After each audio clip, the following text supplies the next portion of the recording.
Next వచ్చేసి అసలు ఈ హార్మోనల్ చేంజెస్ అనేవి ఎలా జరుగుతాయి.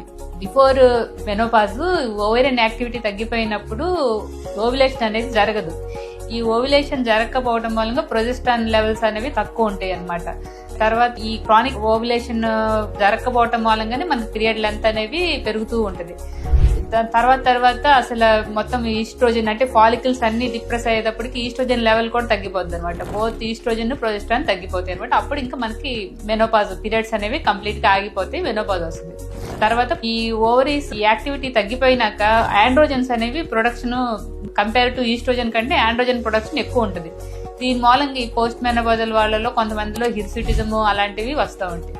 అంతేకాకుండా ఈ ఆండ్రోజన్స్ పెరిఫరల్ గా ఫ్యాట్ లో ఈస్ట్రోజన్స్ గా కన్వర్ట్ అవుతూ ఉంటాయి. తర్వాత ఎడ్రినల్ ఆండ్రోజన్స్ కూడా ఈస్ట్రోజన్ గా కన్వర్ట్ అవుతూ ఉంటాయి. పోస్ట్ మెనోపాజల్ లో ప్రొజెస్ట్రాన్ అనేది ఈస్ట్రోజన్ అనేది కొంతవరకు ఉంటుంది. నెక్స్ట్ వచ్చేసి ఈ గొనిడోట్రోపిన్స్ అంటే FSH LH అనేవి ఎక్కువ అవుతా ఉంటాయి అనమాట. బికాస్ ఆఫ్ ఈ ఈస్ట్రోజన్ ప్రొజెస్ట్రాన్ తగ్గిపోవడం మూలంగా FSH LH హార్మోన్స్ ఎక్కువగా ఉంటాయి అనమాట.